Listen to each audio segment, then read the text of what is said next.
A strong magnitude 4.7 earthquake occurred in the Philippine Sea 268 kilometers, 167 miles from Guam in the evening of Thursday, May 15, 2025 at 9:51 p.m. local time, GMT+9. The quake had a moderate depth of 133 kilometers, 83 miles, and was not felt, or at least not reported so. First to report, GFZ after 14 minutes.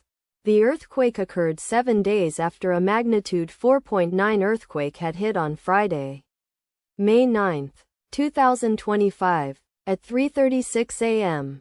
GMT+9 local time, in 89 kilometers, 55 miles, distance to the south. Data source from Volcano Discovery.